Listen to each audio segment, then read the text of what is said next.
합니다. 아멘. 할렐루야. 오늘 사무엘상 16장 6절부터 13절까지 말씀으로 여호와의 영에 감동하라, 여호와의 영에 감동하라, 이런 제목으로 말씀의 은혜를 나누고자 합니다.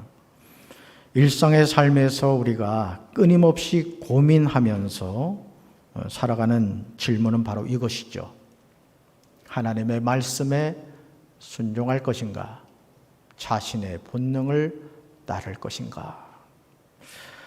정말 평범하게 보이는 질문이지만 우리는 이 두 가지 갈림길에서 매번 갈등을 합니다.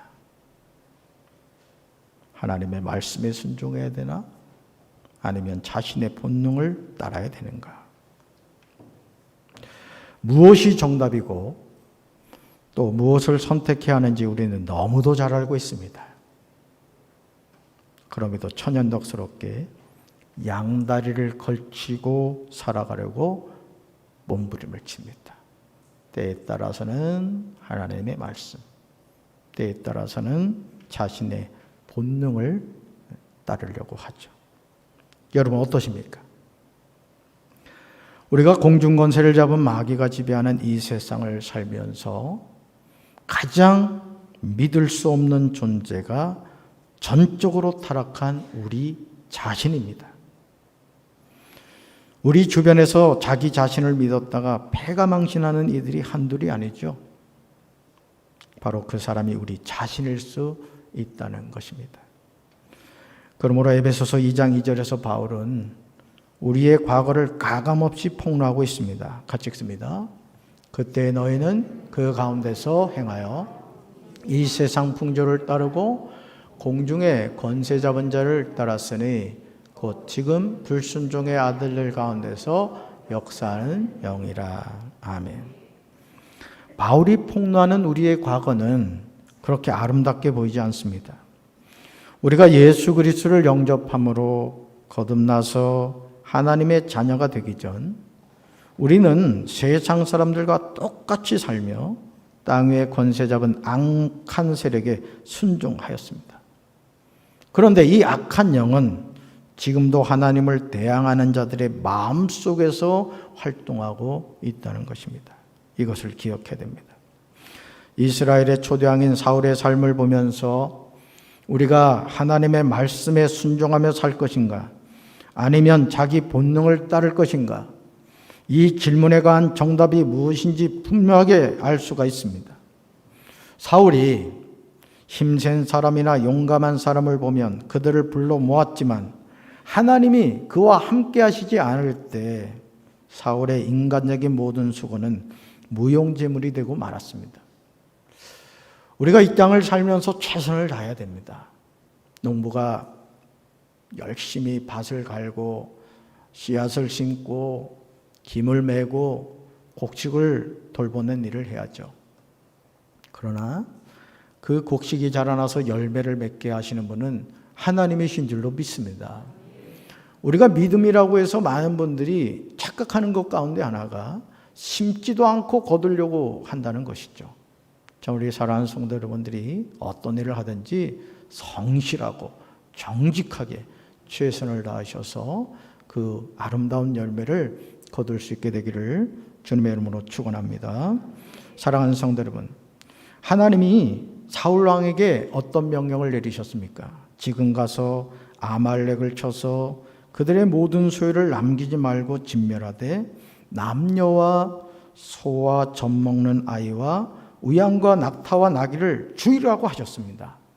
자, 그러면 사울 왕은 이 하나님의 명령이 어떻게 되죠? 아멘 하고 순종해야 됩니다. 왜? 누구 명령이니까요? 하나님의 명령이니까.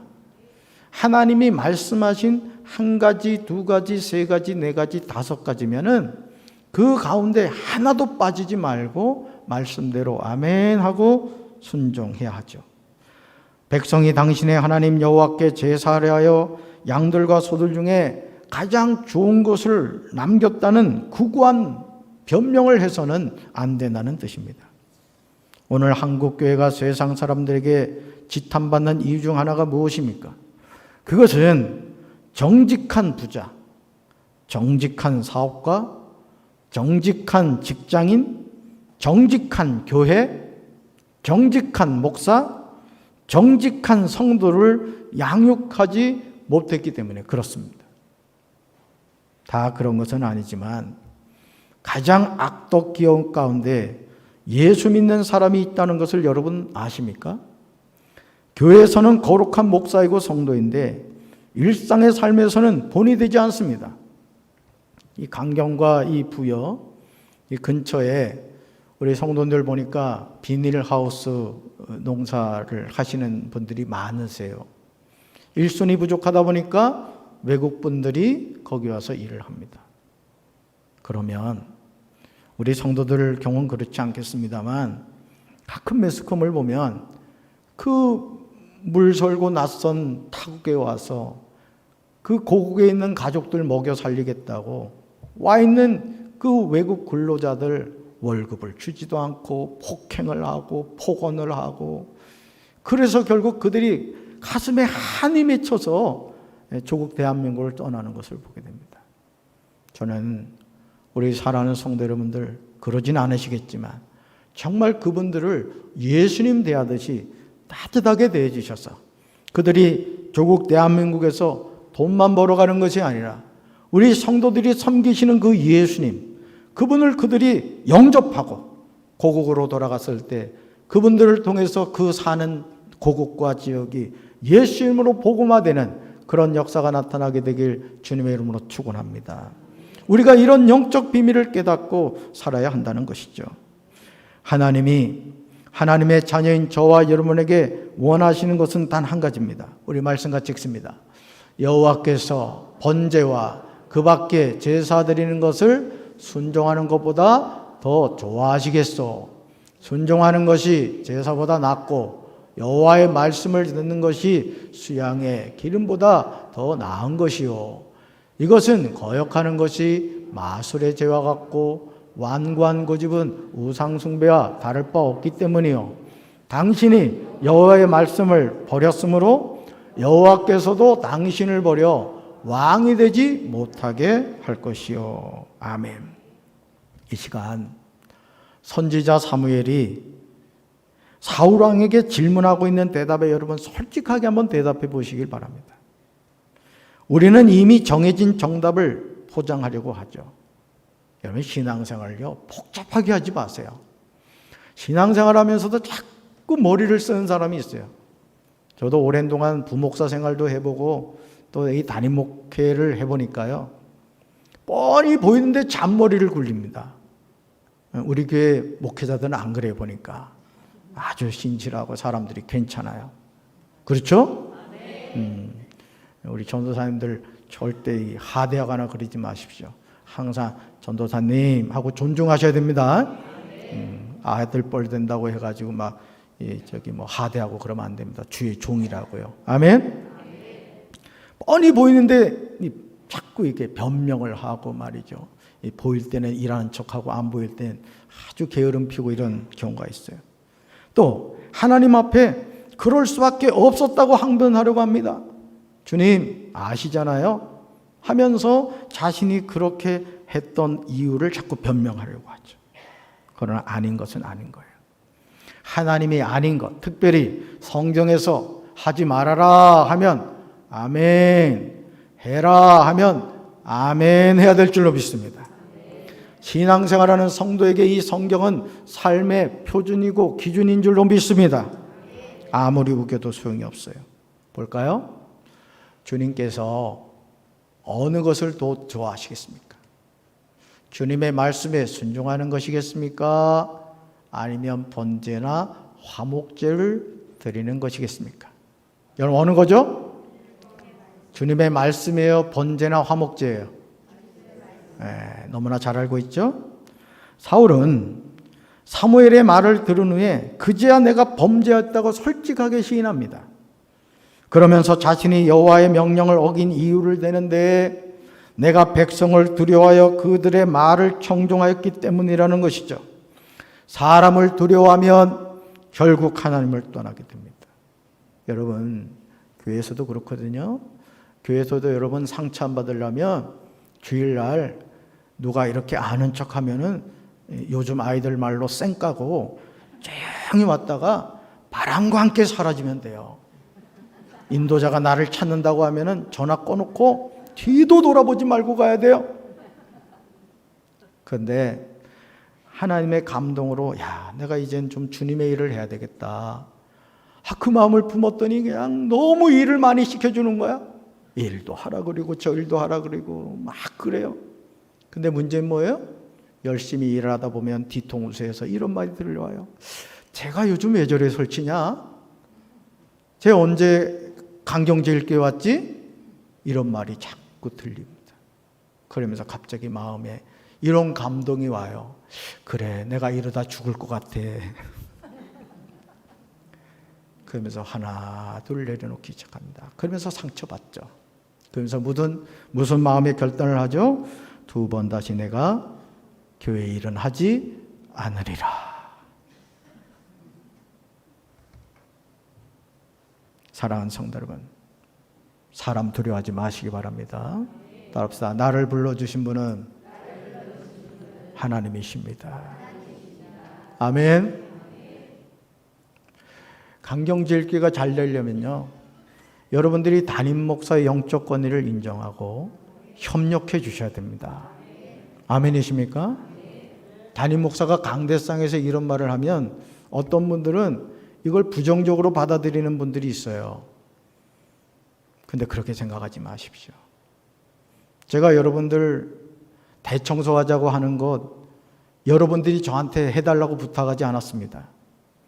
제가 이 교회를 쭉 둘러보면서 대청소 한번 해야 되겠구나. 그래서 우리 장로님들하고 이야기를 해서 오늘 특별히 D-Day를 잡은 거예요. 여러분, 이 교회가 누구 교회입니까? 하나님 교회입니다. 하나님께 뭐 하는 장소죠? 예배하는 장소입니다. 예배하는 장소가 지저분하면 안 됩니다. 아멘이십니까? 오늘 예배 오신 분들은 다 오실 거죠? CCTV 다 녹화되고 있습니다.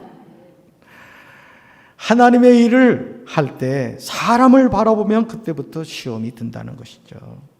하나님의 기대에 미치지 못하는 사울의 모습을 지켜보신 하나님은 사울을 이스라엘 왕으로 삼으신 것을 후회하십니다. 얼마나 안타까운 일입니까? 하나님이 쓰시려고 세우셨는데 하나님이 후회하는 사람이 된다는 것은 가장 큰 비극이 아니겠습니까? 하나님이 부족한 저를 강경제일교회 담임 목사로 세워주셨으면 그 사명을 감당하기 위해서 열심을 다해야 되는 거예요. 여러분을 하나님이 장로로 세워주시고 권사로, 집사로, 성도로 세워주셨으면 내가 주님을 위하여 무엇을 할 것인가, 항상 이것을 생각하고 기도해야 될 줄로 믿습니다. 이것이 사명을 가진 사람의 해야 할 일인 것이죠. 사랑하는 성도 여러분, 신앙생활하면서 교회에서 나 아니면 안 된다, 이 생각을 버리시기 바라요. 목회를 하면서 제가 깨닫는 것 가운데 하나가, 교회에서 어느 부서에서 혹은 어떤 일을 할 때 저 사람이 없으면 안 될 것 같다는 생각이 들 때가 있어요. 야, 저 사람 참 다재다능한 것 같아. 참 어떻게 하나님이 저런 분을 우리 교회에 보내주셨을까. 그런데요, 어느 순간 영적 교만이 쏙 들어가는 거예요. 그러면서 이런 마음이 들죠. 나 없으면 잘 되나 봐라. 여러분 잘 들으세요. 나 없으면 더 잘 됩니다. 그러니까 하나님이 나를 불러주셨을 때 죽을 때까지 겸손하게 하나님의 일을 감당하시기 바라요. 이것이 주님이 우리를 불러주신 이유입니다. 어제 집사님 어머님 장례가 있어서 사실은 조문을 다녀왔어요. 근데 우리 교회 집사님 한 분이 이 병원 가서 검사해 왔더니 암 말기인 거야. 얼마나 아주 화통하신지 그냥 이 충청도 특유의 아주 그 방언을 하시는데 얼마나 구수한지 말이죠. 그래서 이 집사님 참 이 친근감이 이렇게 느껴지는 분이셨어요. 근데 갑자기 그렇게 되신 거예요. 그래서 하나 요양병원 요양병원에 계셔서 급히 이제 사실은 장례식을 가는 가운데 신방을 갔습니다. 기다리라 그러더라고요. 그래서 나오시는데 보니까 침대에 누우셔가지고 산소호흡기를 끼고 나오시는 거예요. 그래가지고 집사님 손을 흔들면서 그 마이크폰 가지고 앞에는 문이 하나 가로막혀 있고 그 마이크폰을 통해 집사님, 하나님 집사님 사랑하는 거 아시죠? 하나님이 집사님 구원해 주신 거 믿으시죠? 이렇게 얘기했더니요, 그 산소 마스크 이거 끼고 아멘 하시는 거예요. 가슴이 뭉클하더라고요. 가슴. 여러분, 우리가 하나님의 일을 할 수 있는 때가 있는 거예요. 두 발로 걸어 다닐 때 열심히 예배 드리시기 바랍니다. 주일 성수 빼놓지 마세요. 여러분, 예배는 목숨 걸고 가셔야 됩니다. 목숨 걸고. 예배 드릴 수 없는 때가 다가오거든요. 하나님의 일은 누구를 통해서도 이루어집니다. 중요한 것은 하나님이 부족한 나를 지금 쓰시겠다는 거예요. 그러면 우리가 아멘으로 순종해야 되지 않겠습니까? 그러므로 고린도전서 4장 2절에서 바울이 강조하듯이 따라합시다. 맡은 자들에게 구할 것은 충성이니라. 아멘.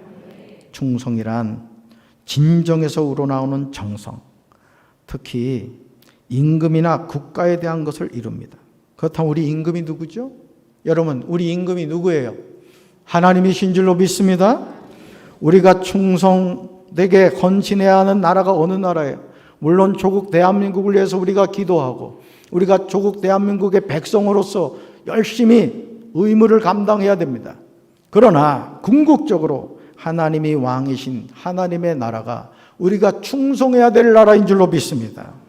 사울은 자신을 왕으로 불러주신 하나님께 불충했습니다.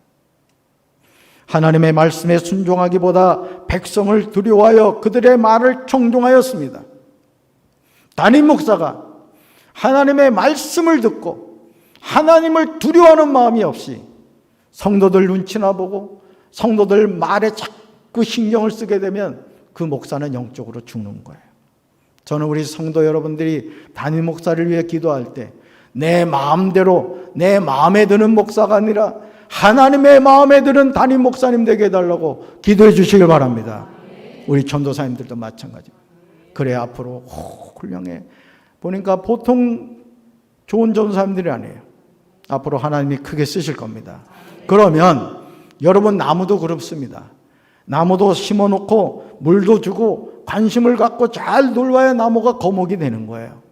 사람도 여러분 처음부터 태어나지 않습니다. 사람은요 생하는 거예요. 저는 우리 강경제일교회가 그런 교회가 되어야 될 줄로 믿습니다. 하나님은 여호와의 말씀을 버린 사울을 버리심으로 이스라엘의 왕이 되지 못하도록 하셨습니다. 사무엘은 죽는 날까지 사울을 다시 가서 보지 않았습니다.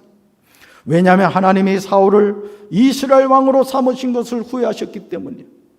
하나님이 나를 장로로 세워주셨는데 하나님이 후회하신다고 생각해봐요. 하나님이 나를 권사로 집사로 세워주셨는데 내가 왜 쟤를 권사로 세웠지? 내가 왜 집사로 세웠지? 여러분, 그런 성도 되지 마시고 내가 정말 잘 세웠다, 그런 칭찬 듣는 저와 여러분 되시길 주님의 이름으로 축원합니다. 주님의 이름으로 축원합니다. 사무엘에게 하나님은 새로운 명령을 내리세요. 하나님은 사무엘에게 내가 이미 사울을 버려 이스라엘 왕이 되지 못하게 하였는데 내가 그를 위하여 언제까지 슬퍼하겠느냐고 반문하시면서 너는 뿔에 기름을 채워가지고 가라고 명령하십니다. 내가 너를 베들레헴 사람 이새에게로 보내리니 이는 내가 그의 아들 중에서 한 왕을 보았다고 하십니다. 회개할 기회를 놓치면 버림받아요. 주님은요 기회를 주십니다. 우리에게 하나님이 직분을 주시고 사명을 감당할 수 있는 기회를 주세요. 그런데 그 기회를 자꾸 뿌리치고 못합니다. 시간 없습니다. 나는 아직 그렇게 할 수 있는 상황이 안 돼요. 미루면 하나님은 다른 사람을 통해 그 일을 감당하세요. 성도 여러분, 주님이 사명 주실 때 사명을 감당할 수 있는 지혜와 능력과 물질을 채워주신다는 사실을 믿으시기 바랍니다. 사랑하는 성도 여러분, 하나님은 누구에게나 돌이킬 기회를 주십니다. 그러나 하나님이 주신 기회를 선용하지 않으면 결국 그는 버림받습니다. 저는 강경제일교회 성도들이 하나님께 버림받는 인생이 아니라 쓰임받는 인생 되길 주님의 이름으로 축원합니다. 하나님이 주신 기회를 선용하지 않으면 결국 버림받는 거예요. 요한복음 3장 17절과 18절에서 예수님은 죄인들에게 놀라운 말씀을 하시죠. 우리가 깨달아야 될 말씀이에요. 같이 읽습니다. 하나님이 그 아들을 세상에 보내신 것은 세상을 심판하려 하심이 아니요 그로 말미암아 세상이 구원을 받게 하려 하심이라. 그를 믿는 자는 심판을 받지 아니하는 것이요 믿지 아니하는 자는 하나님의 독생자의 이름을 믿지 아니함으로 벌써 심판을 받은 것이니라. 아멘. 하나님이 그 아들이신 예수님을 세상에 보내신 이유가 무엇입니까? 세상을 심판하려 보내신 것이 아니에요. 여러분, 초림 예수님은 죄인들을 구원하러 오신 줄로 믿습니다. 그러나 재림 예수님은 심판주로 오세요.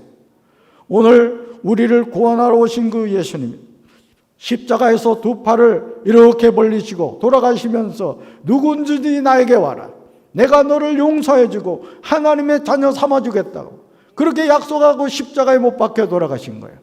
그래서 어떤 죄인이라 할지라도 예수님 앞에 나오면 예수님이 그를 만나주시고 구원하여 주시고 하나님 천국 백성 삼아주실 줄로 믿습니다. 아들이신 예수 그리스도로 말미암아 세상이 구원을 받게 하려 하심입니다. 그런데 사람들은 하나님의 독생자의 이름을 믿지 않았습니다.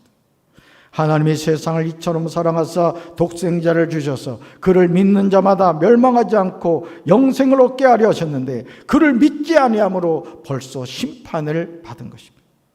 하나님이 사울을 이스라엘 왕으로 세우신 이유는 그를 통하여 하나님의 일을 행하기 위함입니다. 여러분, 하나님의 일은 여기 서 있는 목사만 하는 게 아닙니다. 우리 모두는 하나님께 부름받은 사명자인 줄로 믿습니다. 그러면 하나님이 나를 불러주신 이유와 목적을 깨닫고 그 사명을 잘 감당하는 우리 강경제일교회 성도들 되기를 주님의 이름으로 축원합니다. 근데요, 참 안타까운 것은 사울왕이 어느 순간부터 하나님의 말씀을 버렸다는 거예요. 신앙생활 하면서요, 성도가 언제 영적으로 병드느냐? 기도의 자리를 떠날 때, 또 성경을 읽지 않을 때, 예배 생활을 등한히 할 때, 또 헌금 생활도 마찬가지입니다. 영적으로 병드는 거예요. 여러분 스스로 지금 점검해 보세요. 나는 하루에 얼마나 기도하고 있나?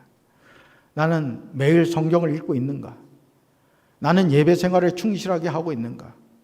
내가 온전한 11조 생활을 하고 있는가? 이런 걸 한번 쭉 점검해 보세요. 그럼 자신의 영적 상태를 여러분 진단하실 수 있을 겁니다. 사울을 이스라엘 왕으로 세우신 분은 하나님이신 줄로 믿습니다. 저와 여러분을 하나님의 자녀로 삼아주신 분은 하나님이신 줄로 믿습니다. 그런데 우리가 감히 하나님의 말씀을 버리고 하나님의 말씀에 불순종하며 산다면 과연 하나님이 우리를 끝까지 붙잡아 주시겠습니까? 사랑하는 성도 여러분, 하나님께 버림받는 인생 되지 마시기 바라요. 아멘. 요한복음 5장 39절과 40절에서 예수님은 안타까운 말씀을 하십니다. 아니, 어떻게 보면 우리가 이런 모순적인 신앙생활을 하고 있지 않은지 자기 자신을 점검해 봐야 돼요. 같이 읽습니다. 너희가 성경을 연구하는 것은 영원한 생명이 그 안에 있다고 생각하기 때문이다. 성경은 나에게 대하여 증언하고 있다. 그런데 너희는 생명을 얻으러 나에게 오려고 하지 않는다. 아멘. 예수님은 우리가 성경을 연구하는 이유가 영원한 생명이 성경 안에 있다고 생각하기 때문이라고 말씀하세요. 여러분, 이 세상에서 천국 가는 길을 우리에게 가르쳐주는 책은 오직 하나님의 말씀인 성경뿐인 줄로 믿습니다. 성경은 우리에게 영원한 생명을 줍니다. 그래서 하나님의 말씀을 바로 배워야 되고 바로 깨달아야 되고 바로 들어야 할 줄로 믿습니다. 그리고 실제로 성경이 나에 대하여 증언하고 있다고 예수님 말씀하세요. 성경의 주인공이 누구라고요? 예수님이십니다. 창세기부터 요한계시록에 이르기까지 성경에 다양한 인물들이 나옵니다마는 성경의 주인공은 오직 예수님이신 줄로 믿습니다. 그런데 문제는 우리가 생명을 얻으려고 예수님에게 오려고 하지 않는다는 거예요. 이 시간 겸손히 자신의 신앙생활을 한번 점검해 보시기 바라요. 예를 들어 여러분 그 스마트폰이 최신 폰이 나왔다 그러면요, 어떤 사람은 하루 전날 가서 그 매장 앞에서 진을 치고 잠을 자는 사람도 있어요. 또 명품 백을 좋아하는 분들은 어느 백화점에 명품 백이 뭐 50% 세일한다고 하면은 열의를 제쳐놓고 거기 그 사러 갑니다. 여러분, 오늘 우리가 신앙생활을 하면서 하나님의 말씀을 그렇게 사모해야 될 줄로 믿습니다. 사슴이 시냇물을 찾기에 갈급한 같이 하나님의 말씀을 사모하고 그 말씀이 나의 영혼을 살리는 생명의 양식이라는 사실을 깨닫고 살아가는 우리 성도들 되길 주님의 이름으로 축원합니다. 과연 나는 성경 안에 영원한 생명이 있음을 믿습니까? 성경 66권이 예수 그리스도에 관하여 증언하고 있음을 여러분 믿으세요? 혹시 예수님이 말씀하시듯이 영원한 생명을 얻기를 원하면서 생명을 얻으려고 예수님에게 오려고 하지 않는 그런 삶을 살고 있지 않습니까? 신앙생활이 싱숭생숭해지고 예배가 은혜가 없어지고 말씀을 들어도 깨달아지지 않는, 마치 닭병 걸린 닭처럼 여러분 그렇게 신앙생활하고 있진 않아요? 우리가 하나님의 말씀을 버리면 하나님은 우리를 버리십니다. 사울왕을 버리신 하나님은 선지자 사무엘을 베들레헴 사람 이새에게 가라고 명령하시죠. 왜냐하면 하나님이 이새 아들 중에서 한 왕을 보셨기 때문입니다. 이새 집에 도착한 사무엘은 사울을 이어서 이스라엘 왕이 될 사람이 누구인지 이새 아들들을 면접을 보기 시작합니다. 그러나 이 면접은 쉬운 일이 아니었습니다. 왜냐하면 아직 이스라엘의 왕인 사울이 있었기 때문이죠. 만약 사울왕이 사무엘이 왕을 세우기 위해서 이새의 집을 방문했다는 사실을 알게 되면 사무엘과 이새의 집은 풍비박산이 나고 말았을 겁니다. 아니 내가 왕인데 또 왕을 세우려고 한다고? 여러분 가만히 두겠습니까? 이새 집에 도착한 사무엘은 이새 아들들을 면접을 봅니다. 자, 그런데요, 사무엘상 16장 6절을 보시면 선지자 사무엘은 이새의 장남인 하나님은 아버지시다는 이름의 뜻을 가진 엘리압을 보면서 의외로 쉽게 해결됨을 느끼게 돼요. 사무엘은 엘리압을 보고 마음에 이렇게 말합니다. 여호와의 기름 부으실 자가 과연 주님 앞에 있다. 이새의 큰아들 엘리압을 보면서 사무엘의 마음속에 어떤 생각이 들었어요? 야, 왕감이 여기 있구나. 그냥 큰아들 첫 번째 보고는 그 마음이 들었던 거예요. 그러나 사무엘상 16장 7절에서 하나님은 사무엘에게 전혀 뜻밖의 말씀을 하세요. 같이 읽습니다. 여호와께서 사무엘에게 이르시되 그의 용모와 키를 보지 말라. 내가 이미 그를 버렸노라. 내가 보는 것은 사람과 같지 아니하니 사람은 외모를 보거니와 나 여호와는 중심을 보느니라 하시더라. 아멘. 사랑하는 성도 여러분, 하나님이 사무엘에게 하시는 말씀을 주목하시기 바랍니다. 하나님은 사무엘이 엘리압을 보고 마음에 이른 내용을 정면으로 아니다 라고 대답하세요. 그의 용모와 키를 보지 말라고 하십니다. 심지어 내가 이미 그를 버렸다고 말씀하십니다. 그러시면서 내가 보는 것은 사람과 같지 않다는 거예요. 사람은 외모를 보거니와 나 여호와는 중심을 보신다고 분명하게 말씀하십니다. 사랑하는 성도 여러분, 여러분 주변에 있는 사람을 바라볼 때 무엇을 보고 계십니까? 여기서 용모의 원어적인 의미는 얼굴 생김새나 풍채 등 내면은 관계없이 겉으로 보이는 모습 자체를 가리키는 말입니다. 그러니까 외적으로 드러난 모습을 말하는 거죠. 하나님이 사울을 이어서 이스라엘의 왕으로 세울 사람은 기준이 있었습니다. 하나님의 영광을 위하여 그 머리에 기름 부을 자를 택할 때 결코 외적인 모습으로 판단하지 말라고 하십니다. 하나님의 일꾼이 되는 기준이 사람의 용모와 키가 될 수 없다는 거예요. 여러분 사도행전에도 보면 7집사를 세울 때 여러분 세상적인 기준 없었습니다. 그가 얼마나 배웠고 얼마나 재산을 가지고 있었는지 그런 거 보지 않았어요. 지혜와 성령이 충만하고 주변 사람들에게 칭찬 듣는 사람을 하나님의 일꾼으로 세웠습니다. 우리 강경제일교회도 하나님의 일꾼을 세울 때 그런 성경적인 기준으로 세워야 할 줄로 믿습니다. 사람은 외모를 보거니와 나 여호와는 중심을 보신다는 말씀을 우리는 일평생 붙잡고 살아야 돼요. 여러분이 하나님 앞에 나올 때 깨끗한 복장을 입으셔야 됩니다. 몸도 깨끗하게 하고 오셔야 돼요. 그러나 꼭 빼놓지 말아야 될 것은 여러분의 마음을 준비해서 오셔야 됩니다. 주님, 오늘도 제가 예배드리러 갑니다. 주의 종을 통하여 하나님이 어떤 말씀을 주실지 모르지만 주여 그 말씀에 은혜가 있게 하옵소서. 깨달아지게 하옵소서. 그 말씀을 통하여 내 영혼이 소생케 도와주시고 우리 가정이 하나님의 축복받게 하여 주옵소서. 여러분 그런 마음을 가지고 하나님 앞에 나오면 어떻게 그런 하나님의 자녀에게 하나님이 은혜 주시지 않겠습니까, 여러분? 저는 그 하나님의 은혜를 사모하는 우리 성도들 되길 주님의 이름으로 축원합니다. 그래서 여러분 예배 오실 때 적어도 10분 전에는 오셔야 돼요. 오셔도 한 주간의 삶을 돌이켜보면서 하나님, 제가 지난 한 주 동안 이런 죄를 범했네요. 제가 이렇게 불순종한 것이 있네요. 하나님 용서해 주세요. 이번 한 주 동안은 하나님의 영에 붙잡힌 바다 말씀에 순종하며 살게 해주세요. 주님 붙잡아 주세요. 그렇게 기도하고 여러분 예배드리면 여러분 어떻게 하늘문이 안 열리겠어요? 아멘. 우리 사랑하는 모든 성도들 이런 예배를 사모하는 거룩한 예배자들 되길 주님의 이름으로 축원합니다. 여기서요, 외모는 직역하면 이 눈이라는 뜻으로 육신의 눈을 가리킵니다. 그리고 중심은 직역하면 마음이란 뜻으로 마음의 눈을 가리켜요. 여러분 우리 육의 눈이 있듯이 마음의 눈도 있다는 거예요. 이제 우리는 신앙의 여정에서 육신의 눈만 떠서는 안 될 줄로 믿습니다. 마음의 눈을 뜨게 되시길 주님의 이름으로 축원합니다. 그렇게 할 때 우리는 이전에 전혀 보지 못하던 것들을 바로 보게 되는 거예요. 담임 목사도 그렇습니다. 여러분 혹시나 목사님 새로 오더니 피곤해 죽겠어 그냥 맨날 청소나 하자 그리고 무슨 청소에 한이 맺혔나? 그렇게 생각하지 마세요. 제가 하나님 사랑해요. 여러분 아세요? 하나님이 사랑하게 보이죠?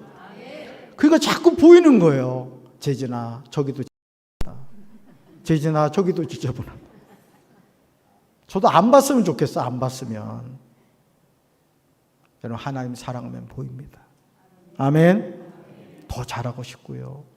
더 하나님 기쁨이 되고 싶다고요. 그러므로 사람은 육신의 눈으로 보지만 하나님은 마음의 눈으로 보세요. 이것은 사람을 판단하는 기준에 있어서 인간의 척도와 하나님의 척도가 전혀 다름을 알게 됩니다. 그러므로 사람은 육신의 눈을 가지고 사람의 외적인 용모, 키, 배경 등을 보지만 하나님은 마음의 눈을 가지고 사람의 내적 겸손, 신앙, 인격, 진실성 등을 감찰하신다는 의미예요. 역대상 28장 9절에서 다윗은 아들 솔로몬에게 이렇게 조언합니다. 같이 읽습니다. 나의 아들 솔로몬아, 너는 내 아버지 하나님을 바로 알고 온전한 마음과 기쁜 마음으로 정성을 다하여 섬기도록 하여라. 주님께서는 모든 사람의 마음을 살피시고 모든 생각과 의도를 헤아리신다. 내가 그를 찾으면 너를 만나 주시겠지만 내가 그를 버리면 그도 너를 영원히 버리실 것이다. 아멘. 사랑하는 성도 여러분, 이제 우리는 아버지 하나님을 바로 알아야 할 줄로 믿습니다. 온전한 마음과 기쁜 마음으로 정성을 다해서 섬기시길 바라요. 신방을 해보면 어떤 분들은 막 정성을 다해서 이렇게 하시는 분들이 있어요. 하나님도 우리가 그렇게 섬겨야 됩니다. 아멘. 왜냐하면 하나님은 모든 사람의 마음을 살피시고 모든 생각과 의도를 헤아리시기 때문이죠. 우리가 하나님을 찾으면 하나님이 우리를 만나주실 줄로 믿습니다. 우리가 하나님을 버리면요, 하나님도 우리를 버리신다고요. 장남 엘리압이 하나님이 택한 사람이 아님을 알게 된 후 이새가 둘째 아들 아비나답을 불러 사무엘을 지나게 하죠. 그러나 이도 하나님이 택하지 않으셨습니다. 산마로 지나가게 해도 이도 하나님이 택하지 않으셨어요. 그 다음부터는 이름도 안 나와요. 결국 이새 아들 7을 다 사무엘 앞으로 지나가게 하였지만 하나님이 이들 모두를 택하지 아니하셨습니다. 사무엘이 얼마나 난감했겠어요. 7명의 아들이 다 있는데 아무도 하나님이 택하지 않으셨다는 거예요. 하지만 이새에게는 아직 막내가 남았는데 그는 양을 치고 있었습니다. 당시 풍속으로 볼 때 어른만이 제사의 초청에 응할 수 있었기에 다윗이 참석하지 못했던 거예요. 사무엘상 16장 12절에서 드디어 하나님이 사무엘에게 분명하게 명령하십니다. 같이 읽습니다. 이에 사람을 보내어 그를 데려오매 그의 빛이 붉고 눈이 빼어나고 얼굴이 아름답더라. 여호와께서 이르시되 이가 그니 일어나 기름을 부으라 하시는지라. 아멘. 다윗은 머리털이 붉고 총기 어린 아름다운 눈을 가지고 있었습니다. 또한 여기서 다윗의 얼굴이 아름답다는 것은 단순히 외적 아름다움을 의미하지 않습니다.